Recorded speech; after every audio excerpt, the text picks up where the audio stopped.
All right, so a little irritated. I keep hearing this word unhoused, and it's like somehow to be politically correct, we now switch the word homeless to being unhoused. I was homeless at one point for about 2 years, and then I wasn't homeless for a year, and then I was homeless again for about 6 months. And this was about 14 to 17, 16, 14 to 16, 14 to 13 to 15, 11? No. Because I got foreclosed on in 11. So it must have been to 13, and then 14, and then 15 I was not homeless for 6 months. Because I started my job in 16. Well, basically, this idea of unhoused, like it's more or less offensive or less painful to use the word unhoused than it is to use the word homeless. Or like, who does that make people feel better for? Does it make you feel better if you're rich or middle class? I mean, it's like what we're going to call poor people. Oh, people with just a little less money. I think I heard a term once, but I can't remember it. But just people who can, the less lucrative people, in a snobby sense. But I was just so infuriated by this because this guy, and we had all good intentions, he had all good intentions, but you just keep saying this word unhoused. Like, I see a homeless sign with a guy and he says homeless. He doesn't say, I'm unhoused. Like, what?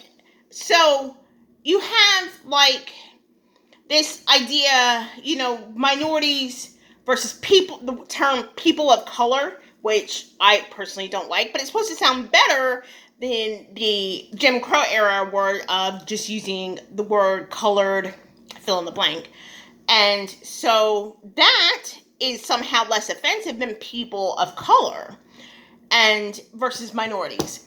And so, one day they're going to say, oh, it's not minorities anymore, it's something else. And so with that said, it's if one thing, if people just cared about people, then a lot of the unhoused homeless people wouldn't be unhoused homeless to begin with, because maybe there would have been financial planning opportunities for them when they were poor, getting paid a low wage. Like right now, Republicans created a bill reported by the Young Turks here on YouTube to basically let corporations vote. And somehow, that's really, I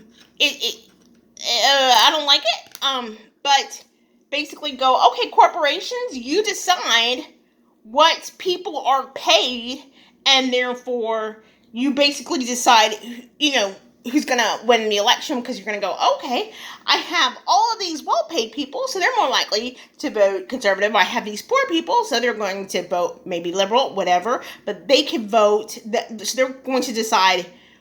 They're not voting for the people, but the corporation, its entity itself, could vote, supposedly.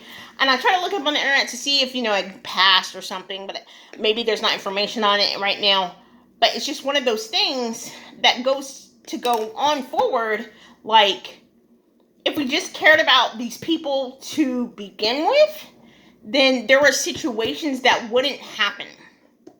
And that goes to show, it's controversial, but, up in New York, they were saying, there was this report, it was a frontline reporter, it was a major news network, and they were talking about, they didn't let the white gangs kill each other, but they let the black gangs kill each other.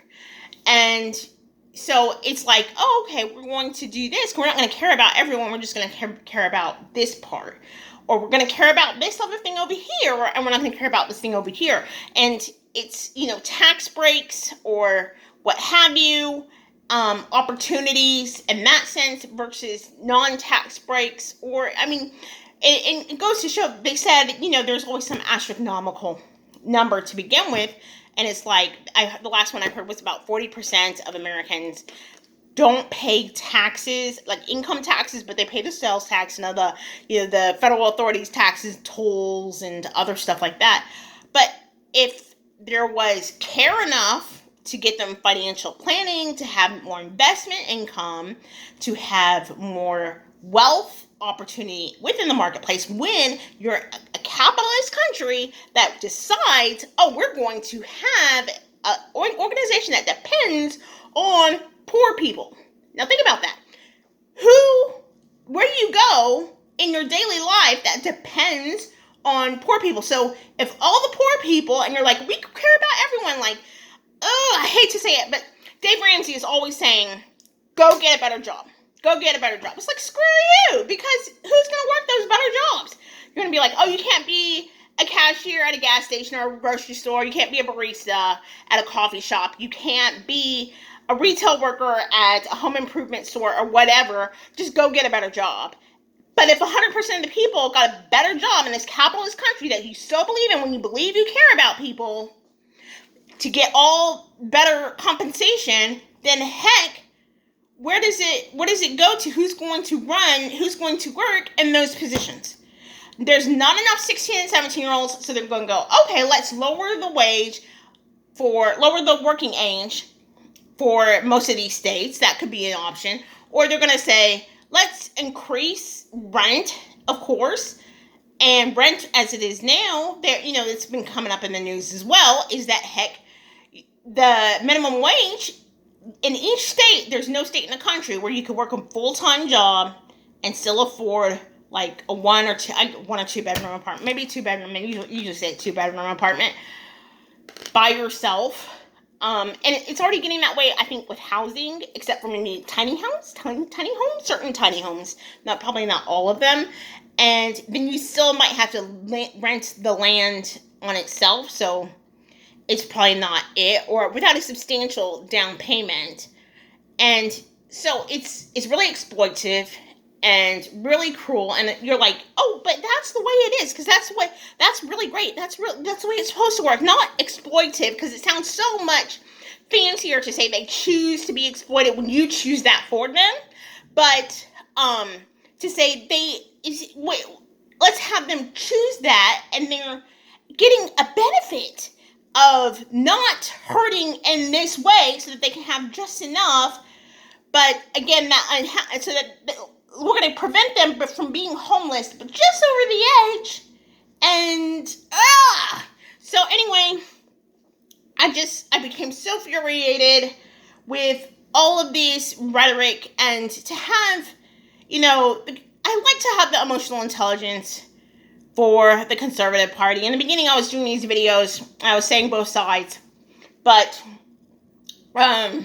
so you have and because there's certain things that, the Republican Party has me on a lot of issues, but when it comes to poverty and racial relations, it's like, oh, screw you.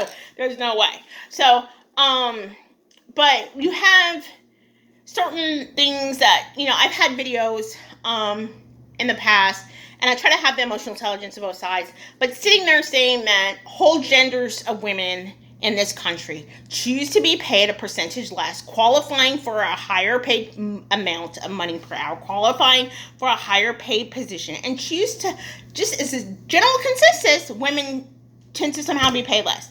And not just women, but then you have minorities and other factors as well, be qualified more, but get generally concise, they just decide to be paid less.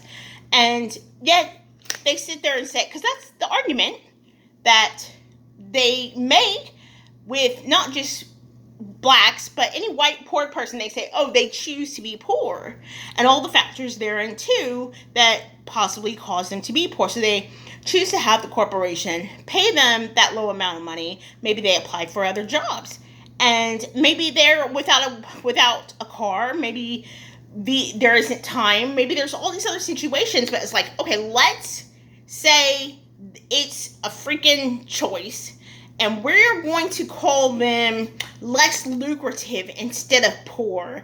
And we're going to call the homeless unhoused. Anyway, it's Finance Nation here. I'm going on for 9 minutes. Peace. Like, subscribe. See ya.